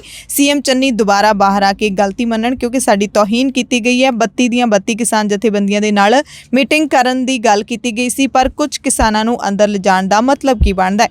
ਉਸ ਤੋਂ ਬਾਅਦ ਪੰਜਾਬ ਦੇ ਖੇਤੀਬਾੜੀ ਮੰਤਰੀ ਰਣਦੀਪ ਸਿੰਘ ਨਾਭਾ ਬਾਹਰ ਆਏ, ਕਿਸਾਨ ਲੀਡਰਾਂ ਨੂੰ ਮਨਾਇਆ ਅਤੇ ਉਹਨਾਂ ਤੋਂ ਮਾਫੀ ਵੀ ਮੰਗੀ, ਜਿਸ ਤੋਂ ਬਾਅਦ ਕਿਸਾਨ ਲੀਡਰਾਂ ਨੇ ਮੁੱਖ ਮੰਤਰੀ ਚਰਨਜੀਤ ਸਿੰਘ ਚੰਨੀ ਦੇ ਨਾਲ ਬੈਠਕ ਕੀਤੀ ਤੇ ਜ਼ਾਹਿਰ ਤੌਰ ਤੇ ਅੰਦਰ ਬੈਠਕ ਦੇ ਵਿੱਚ ਵੀ ਕਿਸਾਨ ਲੀਡਰਾਂ ਨੇ ਚੰਨੀ ਨਾਲ ਰੋਸਾ ਪ੍ਰਗਟ ਕੀਤਾ ਹੋਏਗਾ ਤੇ ਮੁੱਖ ਮੰਤਰੀ ਨੇ ਆਪਣੇ ਸੁਭਾਅ ਦੇ ਮੁਤਾਬਿਕ ਉਹਨਾਂ ਨੂੰ ਠੰਡਾ ਵੀ ਕੀਤਾ ਹੋਏਗਾ। ਤੇ ਮੁੱਖ ਮੰਤਰੀ ਨਾਲ ਮੀਟਿੰਗ ਤੋਂ ਪਹਿਲਾਂ 32 ਕਿਸਾਨ ਜਥੇਬੰਦੀਆਂ ਦੇ ਨੁਮਾਇੰਦਿਆਂ ਨੇ ਕਿਸਾਨ ਭਵਨ ਦੇ ਵਿੱਚ ਆਪਸ ਦੇ ਵਿੱਚ ਮੀਟਿੰਗ ਕਰਕੇ ਜਿਹੜੇ ਬੈਠਕ ਦੇ ਵਿੱਚ ਗੱਲਬਾਤ ਕੀ ਕਰਨੀ ਹੈ ਉਸ ਦੇ ਲਈ ਆਪਣਾ ਏਕਾ ਕੀਤਾ। ਅਸੀਂ 40,000 ਰੁਪਏ ਫੀ ਏਕੜ ਨਰਮਾ ਪੱਟੀ ਵਿੱਚ ਜਿਹੜਾ ਨੁਕਸਾਨ ਹੋਇਆ ਮੰਗ ਕਰਦੇ ਸੀ, ਪਰ ਸਰਕਾਰ ਨੇ, ਮੁੱਖ ਮੰਤਰੀ ਨੇ ਮੰਨਿਆ ਵੀ 12,000 ਰੁਪਏ ਤੋਂ ਇਹ ਮੁਆਵਜ਼ਾ ਜਿਹੜਾ ਵਧਾ ਕੇ 17,000 ਰੁਪਇਆ ਫੀ ਏਕੜ ਕੀਤਾ ਜਾਏਗਾ ਔਰ ਇਹਦੇ 'ਚ 10% ਜਿਹੜਾ ਉਹ ਖੇਤ ਮਜ਼ਦੂਰਾਂ ਨੂੰ ਵੀ ਮਿਲੇਗਾ। ਇਸੇ ਤਰ੍ਹਾਂ ਝੋਨੇ ਦੀ ਪੇਮੈਂਟ ਦਾ ਮਸਲਾ ਚੱਲਿਆ ਆਉਂਦਾ। ਇਹਨਾਂ ਦੇ ਪੋਰਟਲ ਤੇ ਕੋਈ ਕਮੀਆਂ ਨੇ, ਕੁਝ ਨੁਕਸ ਨੇ ਸਰਕਾਰ ਦੀ, ਉਹ 3-4 ਦਿਨਾਂ ਦੇ ਵਿੱਚ ਸਭ ਕੁਝ ਹੱਲ ਕਰਕੇ ਪੇਮੈਂਟ ਕਰ ਦਿੱਤੀ ਜਾਏਗੀ। ਤੇ ਮੰਡੀਆਂ ਵਿੱਚ ਜਿਹੜਾ ਝੋਨਾ ਹੈ ਉਹਦਾ ਇੱਕ ਦਾਣਾ ਖਰੀਦਣ ਦਾ ਸਰਕਾਰ ਨੇ ਭਰੋਸਾ ਦਿੱਤਾ ਹੈ ਵੀ ਜਿੰਨੇ ਕੇਸ ਪੰਜਾਬ ਵਿੱਚ ਨੇ ਉਹ ਸਾਰੇ ਦੇ ਸਾਰੇ ਕੇਸਿਸ ਸਾਨੂੰ ਲਿਸਟ ਦਿਓ, ਅਸੀਂ ਸਾਰੇ ਉਹ ਵਿਡਰਾ ਕਰ ਲਾਂਗੇ। ਇਹ ਤੋਂ ਬਿਨਾਂ ਚੰਡੀਗੜ੍ਹ ਵਿੱਚ 26 ਜਨਵਰੀ ਨੂੰ ਕੁਝ ਕੇਸਿਸ ਦਰਜ ਹੋਏ ਸੀ, ਉਹਦੇ 26 ਜੂਨ ਨੂੰ ਉਹਨਾਂ ਕੇਸਿਸ ਬਾਰੇ ਸੀਐਮ ਨੇ ਕਿਹਾ ਵੀ ਮੈਂ ਤੁਹਾਡੇ ਨਾਲ ਚੱਲਾਂਗਾ, ਗਵਰਨਰ ਨੂੰ ਮਿਲ ਕੇ ਰਿਕੁਐਸਟ ਕਰਾਂਗੇ ਵੀ ਚੰਡੀਗੜ੍ਹ ਦੇ ਕੇਸ ਵੀ ਜਿਹੜੇ ਨੇ ਉਹ ਵਾਪਸ ਲਏ ਜਾਣ। ਦਿੱਲੀ ਦੇ ਪ੍ਰਦੂਸ਼ਣ ਦੀ ਗੱਲ ਕਰ ਲਈਏ ਤਾਂ ਪ੍ਰਦੂਸ਼ਣ ਇਸ ਕਦਰ ਗੰਭੀਰ ਹੋ ਗਿਆ ਕਿ ਕੇਜਰੀਵਾਲ ਸਰਕਾਰ ਨੂੰ ਦਿੱਲੀ ਦੇ ਵਿੱਚ ਸਕੂਲ ਅਤੇ ਕਾਲਜ ਬੰਦ ਕਰਨ ਦਾ ਐਲਾਨ ਕਰਨਾ ਪਿਆ ਹੈ। ਪਹਿਲਾਂ ਤਾਂ ਸਕੂਲ ਇੱਕ ਹਫ਼ਤੇ ਲਈ ਬੰਦ ਕੀਤੇ ਗਏ ਸੀ, ਪਰ ਹੁਣ ਸਕੂਲਾਂ ਤੇ ਕਾਲਜਾਂ ਨੂੰ ਦਿੱਲੀ ਦੇ ਵਿੱਚ ਅਗਲੇ ਹੁਕਮਾਂ ਤੱਕ ਬੰਦ ਕਰ ਦਿੱਤਾ ਗਿਆ। ਦਿੱਲੀ ਦੇ ਵਿੱਚ ਟਰੱਕਾਂ ਦੇ ਦਾਖਲ ਹੋਣ ਤੇ ਵੀ 21 ਨਵੰਬਰ ਤੱਕ ਰੋਕ ਲਾ ਦਿੱਤੀ ਹੈ। ਹਵਾ ਗੁਣਵੱਤਾ ਪ੍ਰਬੰਧਨ ਕਮਿਸ਼ਨ ਨੇ ਮੰਗਲਵਾਰ ਦੇਰ ਰਾਤ ਨੂੰ ਕੌਮੀ ਰਾਜਧਾਨੀ ਖੇਤਰ ਲਈ ਦਿਸ਼ਾ ਨਿਰਦੇਸ਼ ਜਾਰੀ ਕਰਦੇ ਹੋਏ ਇਹ ਹੁਕਮ ਜਾਰੀ ਕੀਤੇ ਨੇ ਤੇ ਦਿੱਲੀ ਦੇ ਸਾਰੇ ਸਰਕਾਰੀ ਦਫ਼ਤਰਾਂ ਦੇ ਵਿੱਚ 21 ਨਵੰਬਰ ਤੱਕ 50% ਸਮਰੱਥਾ ਦੇ ਨਾਲ ਹੀ ਕੰਮ ਕਰਨ ਨੂੰ ਕਿਹਾ ਗਿਆ। ਪ੍ਰਾਈਵੇਟ ਖੇਤਰ ਦੇ ਦਫ਼ਤਰ ਵੀ ਆਪਣੀ ਇੱਛਾ ਨਾਲ ਇਸ ਦੀ ਪਾਲਣਾ ਕਰ ਸਕਦੇ ਨੇ। ਇਸ ਦੇ ਨਾਲ ਹੀ ਦਿੱਲੀ ਦੇ ਵਿੱਚ ਜੇ ਹਵਾ ਦੀ ਗੁਣਵੱਤਾ ਦੀ ਗੱਲ ਕਰ ਲਈਏ ਤਾਂ ਇਹ ਹਾਲੇ ਵੀ ਬੇਹੱਦ ਮਾੜੀ ਸਥਿਤੀ ਦੇ ਵਿੱਚ ਹੈ। ਚੌਥੇ ਦਿਨ ਬੁੱਧਵਾਰ ਨੂੰ ਵੀ ਬੇਹੱਦ ਮਾੜੀ ਸ਼੍ਰੇਣੀ ਦੇ ਵਿੱਚ ਹਵਾ ਦੀ ਗੁਣਵੱਤਾ ਰਹੀ ਹੈ। ਅਧਿਕਾਰੀਆਂ ਨੇ ਦੱਸਿਆ ਕਿ ਐਤਵਾਰ ਤੱਕ ਇਸ ਵਿੱਚ ਕੋਈ ਵੱਡਾ ਸੁਧਾਰ ਹੋਣ ਦੀ ਸੰਭਾਵਨਾ ਨਹੀਂ ਹੈ। ਭਾਰਤੀ ਮੌਸਮ ਵਿਭਾਗ ਦੇ ਵਿਗਿਆਨੀਆਂ ਦੇ ਮੁਤਾਬਿਕ ਆਉਣ ਵਾਲੇ ਦਿਨਾਂ ਦੇ ਵਿੱਚ NCR ਦੇ ਵਿੱਚ ਹਵਾ ਪ੍ਰਦੂਸ਼ਣ ਦਾ ਪੱਧਰ ਬਹੁਤ ਖਰਾਬ ਸਥਿਤੀ ਵਿੱਚ ਰਹਿਣ ਦੀ ਉਮੀਦ ਹੈ। ਬੁੱਧਵਾਰ ਸਵੇਰੇ 9 ਵਜੇ ਦਿੱਲੀ ਦੇ ਵਿੱਚ ਹਵਾ ਦੀ ਗੁਣਵੱਤਾ ਦਾ ਇੰਡੈਕਸ 399 ਦਰਜ ਕੀਤਾ ਗਿਆ। ਗਾਜ਼ੀਆਬਾਦ ਦੇ ਵਿੱਚ ਵੀ ਹਵਾ ਦੀ ਗੁਣਵੱਤਾ 368, ਗ੍ਰੇਟਰ ਨੋਇਡਾ ਦੇ ਵਿੱਚ 358, ਗੁਰੂਗ੍ਰਾਮ ਦੇ ਵਿੱਚ 354 ਤੇ ਨੋਇਡਾ ਦੇ ਵਿੱਚ 369 ਦਰਜ ਕੀਤੀ ਗਈ। ਬੁੱਧਵਾਰ ਨੂੰ ਸੁਪਰੀਮ ਕੋਰਟ ਦੇ ਵਿੱਚ ਇਸ ਮਾਮਲੇ ਨੂੰ ਲੈ ਕੇ ਫੇਰ ਸੁਣਵਾਈ ਹੋਈ ਅਤੇ ਦਿੱਲੀ NCR ਦੇ ਵਿੱਚ ਹਵਾ ਪ੍ਰਦੂਸ਼ਣ ਘਟਾਉਣ ਦੇ ਮਕਸਦ ਨਾਲ ਕੇਂਦਰ ਸਰਕਾਰ ਨੇ ਸੁਪਰੀਮ ਕੋਰਟ ਦੇ ਵਿੱਚ ਕਈ ਸੁਝਾਅ ਦਿੱਤੇ। ਕੇਂਦਰ ਵੱਲੋਂ ਦਿੱਤੇ ਸੁਝਾਵਾਂ ਦੇ ਵਿੱਚ ਦਿੱਲੀ ਵਿੱਚ ਹਵਾ ਪ੍ਰਦੂਸ਼ਣ ਨੂੰ ਘੱਟ ਕਰਨ ਲਈ ਕੌਮੀ ਰਾਜਧਾਨੀ ਵਿੱਚ ਜ਼ਰੂਰੀ ਸਮਾਨ ਲਿਜਾਣ ਵਾਲੇ ਵਾਹਨਾਂ ਨੂੰ ਛੱਡ ਕੇ ਟਰੱਕਾਂ ਦੇ ਦਾਖਲੇ ਤੇ ਪਾਬੰਦੀ, ਸਕੂਲ ਬੰਦ ਕਰਨ ਅਤੇ ਸਰਕਾਰੀ ਦਫ਼ਤਰਾਂ ਵਿੱਚ ਹਾਜ਼ਰੀ 50% ਕਰਨਾ ਸ਼ਾਮਿਲ ਸਨ, ਜਿਸ ਤੋਂ ਬਾਅਦ ਦਿੱਲੀ ਸਰਕਾਰ ਨੇ ਇਹ ਲਾਗੂ ਵੀ ਕਰ ਦਿੱਤਾ। ਸੋਲਿਸਿਟਰ ਜਨਰਲ ਤੁਸ਼ਾਰ ਮਹਿਤਾ ਨੇ ਜਸਟਿਸ NV ਰਮਨਾ ਦੀ ਅਗਵਾਈ ਵਾਲੇ ਬੈਂਚ ਨੂੰ ਦੱਸਿਆ ਕਿ ਮੰਗਲਵਾਰ ਨੂੰ ਹਰਿਆਣਾ, ਪੰਜਾਬ, UP ਅਤੇ ਦਿੱਲੀ ਦੇ ਮੁੱਖ ਸਕੱਤਰਾਂ ਦੇ ਨਾਲ ਇਸੇ ਮੁੱਦੇ ਤੇ ਬੈਠਕ ਹੋਈ ਹੈ ਤੇ ਇਸ ਬੈਠਕ ਦੇ ਵਿੱਚ ਹੀ ਇਹ ਜਿਹੜਾ ਸੁਝਾਅ ਮੁੱਖ ਤੌਰ ਤੇ ਸਾਹਮਣੇ ਆਇਆ ਹੈ ਕਿ ਦਿੱਲੀ ਦੇ ਵਿੱਚ ਇਹ ਪਾਬੰਦੀਆਂ ਲਾਉਣੀਆਂ ਚਾਹੀਦੀਆਂ ਨੇ। ਮੀਟਿੰਗ ਦੇ ਵਿੱਚ ਕੇਂਦਰ ਸਰਕਾਰ ਦੇ ਅਧਿਕਾਰੀਆਂ ਲਈ ਘਰ ਤੋਂ ਕੰਮ ਕਰਨ ਦੇ ਮੁੱਦੇ ਤੇ ਵਿਚਾਰ ਕੀਤਾ ਗਿਆ, ਪਰ ਕੇਂਦਰ ਸਰਕਾਰ ਦੇ ਅਧਿਕਾਰੀਆਂ ਲਈ ਵਰਤੀਆਂ ਜਾਣ ਵਾਲੀਆਂ ਕੁੱਲ ਗੱਡੀਆਂ ਬਹੁਤ ਜ਼ਿਆਦਾ ਨਹੀਂ ਹਨ, ਇਸ ਕਰਕੇ 50% ਦੀ ਸਮਰੱਥਾ ਦੇ ਨਾਲ ਕੰਮ ਕਰਨ ਦੇ ਉੱਤੇ ਸਹਿਮਤੀ ਬਣ ਗਈ। ਮਹਿਤਾ ਨੇ ਬੈਂਚ ਨੂੰ ਦੱਸਿਆ ਕਿ ਅਸੀਂ ਘਰ ਤੋਂ ਕੰਮ ਕਰਨ ਦੀ ਬਜਾਏ ਪੂਲਿੰਗ ਅਤੇ ਵਾਹਨਾਂ ਨੂੰ ਸਾਂਝਾ ਕਰਨ ਦੇ ਲਈ ਇੱਕ ਐਡਵਾਈਜ਼ਰੀ ਜਾਰੀ ਕਰ ਦਿੱਤੀ ਹੈ। ਪ੍ਰਦੂਸ਼ਣ ਦੇ ਮੁੱਦੇ ਤੇ ਸੁਣਵਾਈ ਕਰਨ ਤੋਂ ਇਲਾਵਾ ਸੁਪਰੀਮ ਕੋਰਟ ਨੇ ਇੱਕ ਬਹੁਤ ਹੀ ਅਹਿਮ ਟਿੱਪਣੀ ਕੀਤੀ। ਸੁਪਰੀਮ ਕੋਰਟ ਨੇ ਕਿਹਾ ਕਿ TV ਨਿਊਜ਼ ਚੈਨਲਾਂ ਤੇ ਹੁੰਦੀਆਂ ਬਹਿਸਾਂ ਦੂਸਰੀਆਂ ਗੱਲਾਂ ਨਾਲੋਂ ਕਿਤੇ ਵਧੇਰੇ ਪ੍ਰਦੂਸ਼ਣ ਫੈਲਾਉਂਦੀਆਂ ਨੇ। ਅਦਾਲਤ ਦੇ ਵਿੱਚ ਸੁਣਵਾਈ ਦੌਰਾਨ ਦਿੱਤੇ ਜਾਂਦੇ ਬਿਆਨਾਂ ਨੂੰ ਸੰਦਰਭ ਤੋਂ ਬਾਹਰ ਜਾ ਕੇ ਵਰਤਿਆ ਜਾ ਰਿਹਾ ਹੈ TV ਨਿਊਜ਼ ਚੈਨਲਾਂ ਦੇ ਵੱਲੋਂ। ਚੀਫ ਜਸਟਿਸ NV ਰਮਨਾ ਦੀ ਅਗਵਾਈ ਵਾਲੇ ਬੈਂਚ ਨੇ ਕਿਹਾ ਕਿ ਸਾਰਿਆਂ ਦਾ ਆਪਣਾ ਏਜੰਡਾ ਹੁੰਦਾ ਹੈ, ਖਬਰ ਕੋਈ ਨਹੀਂ ਹੁੰਦੀ। ਇਹਨਾਂ ਬਹਿਸਾਂ ਦੌਰਾਨ ਬਿਆਨਾਂ ਦੀ ਸੰਦਰਭ ਦੇ ਵਿੱਚੋਂ ਬਾਹਰ ਜਾ ਕੇ ਵਰਤੋਂ ਕੀਤੀ ਜਾਂਦੀ ਹੈ ਤੇ ਨਿੱਜੀ ਹਿੱਤਾਂ ਦੇ ਲਈ ਇਹ ਵਰਤੋਂ ਕੀਤੀ ਜਾਂਦੀ ਹੈ। ਬੈਂਚ ਨੇ ਕਿਹਾ ਕਿ ਤੁਸੀਂ ਕਿਸੇ ਮੁੱਦੇ ਦੀ ਵਰਤੋਂ ਕਰਨਾ ਚਾਹੁੰਦੇ ਹੋ, ਸਾਡੇ ਤੋਂ ਟਿੱਪਣੀ ਕਰਵਾਉਣਾ ਚਾਹੁੰਦੇ ਹੋ ਤੇ ਫਿਰ ਇਸ ਨੂੰ ਵਿਵਾਦਿਤ ਬਣਾਉਂਦੇ ਹੋ। ਇਸ ਤੋਂ ਬਾਅਦ ਤਾਂ ਸਿਰਫ ਇੱਕ ਦੂਸਰੇ ਤੇ ਦੂਸ਼ਣਬਾਜ਼ੀ ਹੀ ਹੁੰਦੀ ਹੈ। ਯਾਨੀ ਕਿ ਚੀਫ ਜਸਟਿਸ ਨੇ ਇਹ ਕਿਹਾ ਹੈ TV ਚੈਨਲਾਂ ਨੂੰ ਕਿ ਤੁਸੀਂ ਆਪਣੀਆਂ ਜਿਹੜੀਆਂ ਬਹਿਸਾਂ ਨੇ ਉਹਦੇ ਵਿੱਚ ਕਿਸੇ ਮੁੱਦੇ ਨੂੰ ਆਪਣੇ ਪੱਧਰ ਤੇ ਵਰਤਦੇ ਹੋ, ਜਿਸ ਤਰੀਕੇ ਦੇ ਨਾਲ ਤੁਸੀਂ ਵਰਤਣਾ ਚਾਹੁੰਦੇ ਹੋ, ਫਿਰ ਸਾਡੇ ਤੋਂ ਟਿੱਪਣੀਆਂ ਕਰਵਾਉਣ ਦੀ ਕੋਸ਼ਿਸ਼ ਕਰਦੇ ਹੋ, ਫਿਰ ਉਸ ਨੂੰ ਵਿਵਾਦਿਤ ਬਣਾਉਂਦੇ ਹੋ। ਸਰਵਉੱਚ ਅਦਾਲਤ ਨੇ ਇਹ ਜ਼ੁਬਾਨੀ ਟਿੱਪਣੀ ਦਿੱਲੀ ਸਰਕਾਰ ਵੱਲੋਂ ਪੇਸ਼ ਹੋਏ ਸੀਨੀਅਰ ਵਕੀਲ ਅਭਿਸ਼ੇਕ ਮਨੂ ਸਿੰਘਵੀ ਦੀ ਦਲੀਲ ਤੇ ਕੀਤੀ, ਜਿਹਦੇ ਵਿੱਚ ਕਿਹਾ ਗਿਆ ਸੀ ਕਿ ਪਰਾਲੀ ਸਾੜਨਾ ਹਵਾ ਪ੍ਰਦੂਸ਼ਣ ਦੇ ਕਾਰਨਾਂ ਚੋਂ ਇੱਕ ਹੈ, ਜਿਹਦਾ ਹੱਲ ਕੱਢਿਆ ਜਾਣਾ ਚਾਹੀਦਾ ਹੈ, ਜਿਸ ਤੇ ਸੁਪਰੀਮ ਕੋਰਟ ਨੇ ਇਹ ਅਹਿਮ ਟਿੱਪਣੀ ਕੀਤੀ। ਸੁਪਰੀਮ ਕੋਰਟ ਦੇ ਵਿੱਚ ਬੁੱਧਵਾਰ ਨੂੰ ਲਖੀਮਪੁਰ ਖੀਰੀ ਕਤਲकांड ਨੂੰ ਲੈ ਕੇ ਵੀ ਸੁਣਵਾਈ ਹੋਈ। ਇਸ ਮਾਮਲੇ ਦੇ ਵਿੱਚ UP ਦੀ ਸਿੱਟ ਦੇ ਵੱਲੋਂ ਕੀਤੀ ਜਾ ਰਹੀ ਜਾਂਚ ਦੀ ਹਰ ਦਿਨ ਨਿਗਰਾਨੀ ਲਈ ਜਸਟਿਸ ਰਾਕੇਸ਼ ਕੁਮਾਰ ਜੈਨ ਨੂੰ ਨਿਯੁਕਤ ਕਰ ਦਿੱਤਾ ਗਿਆ ਹੈ। ਯਾਨੀ ਕਿ ਸੁਪਰੀਮ ਕੋਰਟ ਨੇ ਮਾਮਲੇ ਦੀ ਨਿਗਰਾਨੀ ਲਈ ਪੰਜਾਬ ਹਰਿਆਣਾ ਹਾਈ ਕੋਰਟ ਦੇ ਸਾਬਕਾ ਜੱਜ ਦੀ ਨਿਯੁਕਤੀ ਕਰ ਦਿੱਤੀ ਹੈ। ਜੈਨ ਪੰਜਾਬ ਤੇ ਹਰਿਆਣਾ ਹਾਈ ਕੋਰਟ ਦੇ ਸਾਬਕਾ ਜੱਜ ਨੇ। ਲਖੀਮਪੁਰ ਖੀਰੀ ਵਿੱਚ ਲੰਘੇ ਮਹੀਨੇ 3 ਅਕਤੂਬਰ ਨੂੰ ਵਾਪਰੀ ਹਿੰਸਕ ਘਟਨਾ ਦੇ ਵਿੱਚ 4 ਕਿਸਾਨਾਂ ਸਣੇ 8 ਜਣੇ ਮਾਰੇ ਗਏ ਸੀ, ਜਿਸ ਤੋਂ ਬਾਅਦ ਸੁਪਰੀਮ ਕੋਰਟ ਨੇ ਇਸ ਕਤਲकांड ਦਾ ਸਿਓ ਮੋਟੋ ਨੋਟਿਸ ਲਿਆ ਸੀ। ਸੁਪਰੀਮ ਕੋਰਟ ਨੇ ਕਿਹਾ ਕਿ ਉਹ UP ਸਿੱਟ ਵੱਲੋਂ ਆਪਣੀ ਜਾਂਚ ਪੂਰੀ ਕਰਨ ਅਤੇ ਕੇਸ ਦੇ ਵਿੱਚ ਸਥਿਤੀ ਰਿਪੋਰਟ ਤੇ ਚਾਰਜ ਸ਼ੀਟ ਦਾਇਰ ਕੀਤੇ ਜਾਣ ਤੋਂ ਬਾਅਦ ਕੇਸ ਦੀ ਦੁਬਾਰਾ ਸੁਣਵਾਈ ਕਰੇਗੀ। ਕਿਸਾਨਾਂ ਦੀ ਗੱਲ ਕਰ ਲਈਏ ਤਾਂ ਕਿਸਾਨ ਇਸ ਵਕਤ ਪੂਰੇ ਜੋਸ਼ ਦੇ ਨਾਲ 26 ਨਵੰਬਰ ਨੂੰ ਮੋਰਚੇ ਦੀ ਵਰ੍ਹੇਗੰਢ ਮਨਾਉਣ ਦੀਆਂ ਤਿਆਰੀਆਂ ਕਰ ਰਹੇ ਨੇ। ਸਿੰਘੂ ਬਾਰਡਰ ਸਮੇਤ ਦੂਸਰੇ ਬਾਰਡਰਾਂ ਦੇ ਉੱਤੇ ਵੀ ਕਿਸਾਨਾਂ ਦੀ ਗਿਣਤੀ ਹੁਣ ਹੌਲੀ-ਹੌਲੀ ਕਰਕੇ ਵਧਣ ਲੱਗੀ ਹੈ। ਇਸੇ ਦਰਮਿਆਨ ਖਬਰ ਇਹ ਆ ਰਹੀ ਹੈ ਕਿ ਹਰਿਆਣਾ ਦੇ ਕਿਸਾਨ ਲੀਡਰ ਗੁਰਨਾਮ ਸਿੰਘ ਚੜੂਨੀ ਨੇ 25 ਨਵੰਬਰ ਦਾ ਦਿੱਲੀ ਕੂਚ ਦਾ ਪ੍ਰੋਗਰਾਮ ਵਾਪਸ ਲੈ ਲਿਆ। ਚੜੂਨੀ ਨੇ ਕਿਹਾ ਕਿ ਪ੍ਰੋਗਰਾਮ ਅਸੀਂ ਹਰਿਆਣਾ ਵੱਲੋਂ ਰੱਖਿਆ ਸੀ ਤੇ ਹੁਣ ਇਹ ਪ੍ਰੋਗਰਾਮ ਸਾਰੇ ਦੇਸ਼ ਦੇ ਕਿਸਾਨ ਰੱਖ ਰਹੇ ਨੇ।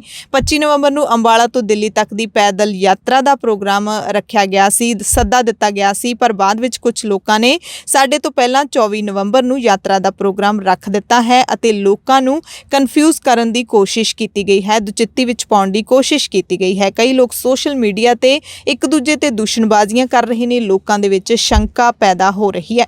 ਚੜੂਨੀ ਨੇ ਦੱਸਿਆ ਕਿ ਹਰਿਆਣਾ ਦਾ ਸੰਯੁਕਤ ਕਿਸਾਨ ਮੋਰਚਾ 8 ਮਹੀਨੇ ਪਹਿਲਾਂ ਬਣਿਆ ਸੀ, ਜਿਸ ਦਾ ਪ੍ਰਧਾਨ ਮੈਨੂੰ ਬਣਾਇਆ ਗਿਆ ਸੀ ਤੇ ਹੁਣ ਕੁਝ ਲੋਕਾਂ ਨੇ ਨਕਲੀ ਸੰਯੁਕਤ ਕਿਸਾਨ ਮੋਰਚਾ ਬਣਾ ਦਿੱਤਾ ਹੈ ਹਰਿਆਣੇ ਦਾ। ਤੇ ਚੜੂਨੀ ਨੇ ਇਲਜ਼ਾਮ ਲਾਇਆ ਕਿ ਅਜਿਹਾ ਪੰਜਾਬ ਦੇ ਕੁਝ ਲੋਕਾਂ ਨੇ ਮੀਟਿੰਗ ਕਰਕੇ ਤੈਅ ਕੀਤਾ ਕਿ ਹਰਿਆਣਾ ਦੇ ਲੋਕਾਂ ਨੂੰ ਇੱਕ ਦੂਸਰੇ ਦੇ ਖਿਲਾਫ ਕਰ ਦਿੱਤਾ ਜਾਵੇ ਤੇ ਸਾਡੇ ਹੀ ਕੁਝ ਲੋਕ ਉਹਨਾਂ ਦੀਆਂ ਗੱਲਾਂ ਵਿੱਚ ਆ ਗਏ ਤੇ ਨਕਲੀ ਜਿਹੜਾ ਮੋਰਚਾ ਹੈ ਉਹ ਹਰਿਆਣੇ ਦਾ ਖੜਾ ਕਰ ਦਿੱਤਾ ਗਿਆ। ਇਸ ਕਰਕੇ ਚੜੂਨੀ ਨੇ 25 ਨਵੰਬਰ ਦੀ ਪੈਦਲ यात्रा रद्द कर देती है। दुख है हमें इस बात का, और ये केवल इतना सा है कि पंजाब में जो है वो लोग हमारे जो है वो फॉलो हमें करना उन्होंने शुरू कर दिया है।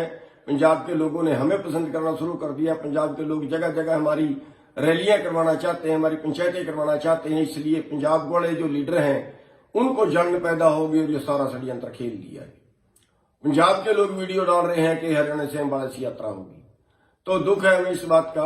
लेकिन इस सब के बावजूद, क्योंकि इस आंदोलन को लोगों ने अपने खून से सींचा है, इसलिए हम इस आंदोलन को किसी कीमत पर टूटना नहीं देना चाहते। हम अपना आंदोलन वापस ले रहे हैं और हम उन सारे भाइयों से अनुरोध करेंगे कि वो भाई अपना प्रोग्राम करें और जो हमारे लिए कोई सहयोग की जरूरत हो हमें बताएं, और हम इस आंदोलन के साथ हैं। हमें कोई भी कुर्बानी देनी पड़े, हम साथ रहेंगे। हम 25 का अपना कौल वापस लेते हैं। उधर पंजाब कांग्रेस ਦੇ ਪ੍ਰਧਾਨ ਨਵਜੋਤ ਸਿੰਘ ਸਿੱਧੂ ਨਸ਼ਿਆਂ ਦੇ ਮੁੱਦੇ ਤੇ ਮੁੜ ਆਪਣੀ ਹੀ ਸਰਕਾਰ ਤੇ ਵਰੇ ਨੇ। ਪੰਜਾਬ ਕਾਂਗਰਸ ਦੇ ਪ੍ਰਧਾਨ ਦਾ ਅਹੁਦਾ ਸਾਂਭਦਿਆਂ ਨਵਜੋਤ ਸਿੱਧੂ ਨੇ ਇੱਕ ਤੋਂ ਬਾਅਦ ਇੱਕ ਟਵੀਟ ਕਰਕੇ ਡਰੱਗ ਕੇਸਾਂ ਅਤੇ ਐਸਟੀਐਫ ਦੀ ਰਿਪੋਰਟ ਜਨਤਕ ਕਰਨ ਨੂੰ ਲੈ ਕੇ ਸਰਕਾਰ ਤੇ ਨਿਸ਼ਾਨੇ ਸਾਧੇ ਨੇ। ਸਿੱਧੂ ਨੇ ਟਵੀਟ ਕੀਤਾ ਹੈ ਕਿ ਐਸਟੀਐਫ ਦੀ ਰਿਪੋਰਟ ਜਨਤਕ ਕੀਤੀ ਜਾਵੇ ਤੇ ਪੰਜਾਬ ਤੇ ਹਰਿਆਣਾ ਹਾਈ ਕੋਰਟ ਵਿੱਚ ਸੁਣਵਾਈ ਤੋਂ ਮਹਿਜ਼ ਇੱਕ ਦਿਨ ਪਹਿਲਾਂ ਨਵਜੋਤ ਸਿੰਘ ਸਿੱਧੂ ਨੇ ਨਸ਼ਿਆਂ ਦੀ ਰਿਪੋਰਟ ਦਾ ਮਾਮਲਾ ਚੁੱਕਿਆ। ਹਾਲਾਂਕਿ 2 ਦਿਨ ਪਹਿਲਾਂ ਹੀ ਡਰੱਗ ਮਾਮਲੇ ਦੇ ਵਿੱਚ ਗੈਰ ਜ਼ਿੰਮੇਵਾਰਾਨਾ ਟਵੀਟਾਂ ਨੂੰ ਲੈ ਕੇ ਸਿੱਧੂ ਖਿਲਾਫ ਅਪਰਾਧਿਕ ਮਾਣਹਾਨੀ ਦਾ ਕੇਸ ਵੀ ਦਰਜ ਕੀਤਾ ਗਿਆ ਹੈ, ਜਿਸ ਦੀ ਇੱਕ ਦਿਨ ਪਹਿਲਾਂ ਹੀ ਹਰਿਆਣਾ ਦੇ ਐਡਵੋਕੇਟ ਜਨਰਲ ਨੇ ਸੁਣਵਾਈ ਕੀਤੀ ਸੀ। ਪਰ ਸਿੱਧੂ ਨੇ ਲਿਖਿਆ ਕਿ 2017 ਵਿੱਚ ਪੰਜਾਬ ਦੇ ਲੋਕਾਂ ਨਾਲ ਅਸੀਂ ਵਾਅਦਾ ਕੀਤਾ ਸੀ ਕਿ 4 ਹਫ਼ਤਿਆਂ ਵਿੱਚ ਨਸ਼ਿਆਂ ਦਾ ਲੱਕ ਭੰਨ ਦੇਵਾਂਗੇ, ਪਰ ਕੌਮੀ ਅਪਰਾਧ ਰਿਕਾਰਡ ਬਿਊਰੋ ਦੀਆਂ 2017 ਤੋਂ 20 ਤੱਕ ਦੀਆਂ ਰਿਪੋਰਟਾਂ ਮੁਤਾਬਿਕ ਪਿਛਲੇ ਸਮੇਂ ਤੋਂ ਪੰਜਾਬ ਨਾਰਕੋਟਿਕਸ, ਡਰੱਗਸ ਅਤੇ ਸਾਈਕੋਟ੍ਰੈਪਿਕ ਸਬਸਟੈਂਸ ਯਾਨੀ ਕਿ NDPS ਨਾਲ ਜੁੜੇ ਅਪਰਾਧਾਂ ਦੀ ਦਰ ਵਿੱਚ ਲਗਾਤਾਰ 4 ਸਾਲਾਂ ਤੋਂ ਪਿਛਲੇ ਥਾਂ ਦੇ ਉੱਤੇ ਪੰਜਾਬ ਬਰਕਰਾਰ ਹੈ। ਸਿੱਧੂ ਨੇ ਇਹ ਵੀ ਕਿਹਾ ਕਿ ਨਸ਼ਿਆਂ ਦੇ ਵਿਰੁੱਧ ਝੂਠੀ ਜੰਗ ਛੇੜ ਕੇ ਅਕਾਲੀਆਂ ਦੀ ਨਸ਼ਾ ਵਪਾਰ ਦੀ ਵਿਰਾਸਤ ਨੂੰ ਅੱਗੇ ਵਧਾਉਣ ਦਾ ਦੋਸ਼ ਵੀ ਸਾਡੇ ਤੇ ਹੀ ਲੱਗ ਰਿਹਾ ਹੈ।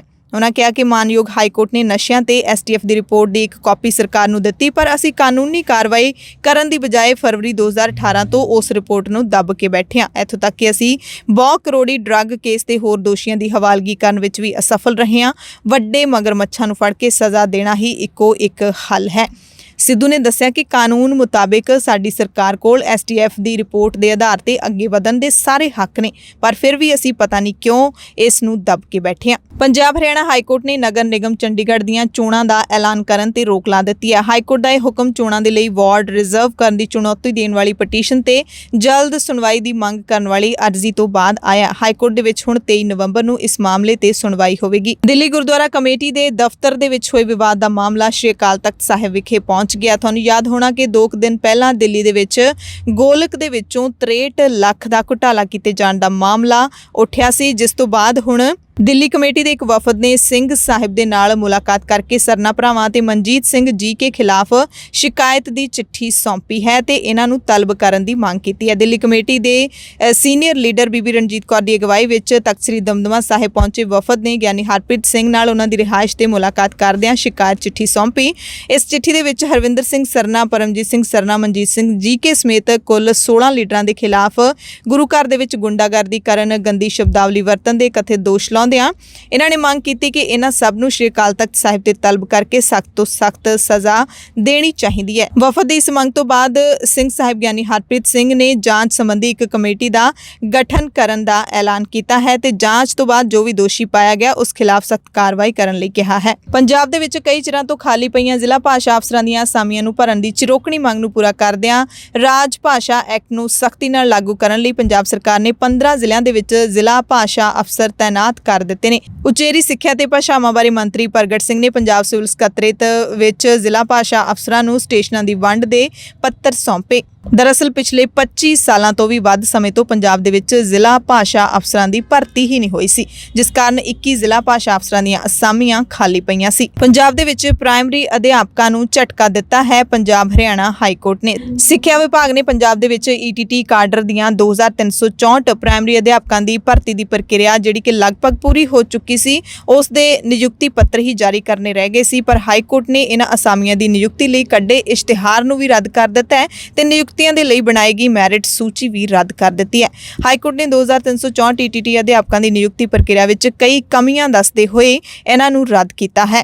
ਹਾਈ ਕੋਰਟ ਨੇ ਕਿਹਾ ਕਿ ਉੱਚ ਵਿਦਿਅਕ ਯੋਗਤਾ ਲਈ ਦਿੱਤੇ ਗਏ 5 ਹੋਰ ਨੰਬਰ ਗਲਤ ਨੇ, ਇਸ ਕਰਕੇ ਇਹ ਨਿਯੁਕਤੀ ਰੱਦ ਕੀਤੀ ਜਾਂਦੀ ਹੈ।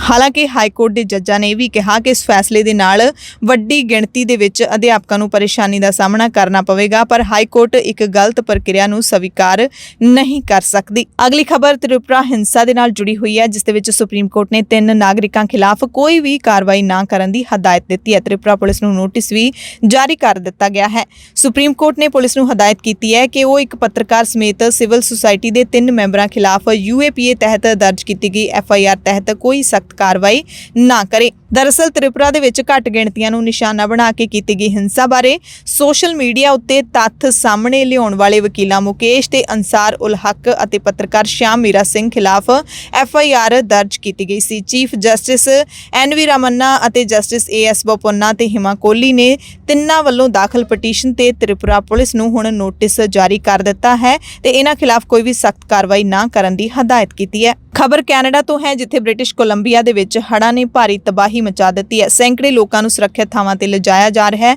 ਪਾਣੀ ਦੇ ਵਹਿਣ ਤੇ ਢਿੱਗਾਂ ਡਿੱਗਣ ਕਰਕੇ ਪੱਛਮੀ ਇਲਾਕੇ ਦੇ ਸੜਕੀ ਸੰਪਰਕ ਦੇਸ਼ ਦੇ ਨਾਲ ਟੁੱਟ ਗਏ ਨੇ। ਸੜਕਾਂ ਤੇ ਫਸੇ 250 ਤੋਂ 300 ਵਾਹਨਾਂ ਦੇ ਵਿਚਲੇ ਲੋਕਾਂ ਨੂੰ ਹੈਲੀਕਾਪਟਰਾਂ ਨਾਲ ਸਹੀ ਟਿਕਾਣਿਆਂ ਤੇ ਪਹੁੰਚਾਇਆ ਜਾ ਰਿਹਾ ਹੈ। ਬਿਜਲੀ ਬੰਦ ਹੋ ਚੁੱਕੀ ਹੈ, ਜਿਸ ਕਾਰਨ 1 ਲੱਖ ਤੋਂ ਵੱਧ ਘਰ ਹਨੇਰੇ ਤੇ ਠੰਡ ਦੀ ਮਾਰ ਚੱਲ ਰਹੇ ਨੇ। ਸਭ ਤੋਂ ਵੱਧ ਪ੍ਰਭਾਵਿਤ ਹੋਏ ਮੈਰਿਟ ਸ਼ਹਿਰ ਦੇ ਸਾਰੇ ਲੋਕਾਂ ਨੂੰ ਸੁਰੱਖਿਅਤ ਥਾਵਾਂ ਤੇ ਪਹੁੰਚਾਇਆ ਜਾ ਰਿਹਾ ਹੈ। ਸ਼ਹਿਰ ਨੂੰ ਖਾਲੀ ਕੀਤੇ ਜਾਣ ਦੀ ਵੀ ਖਬਰ ਹੈ।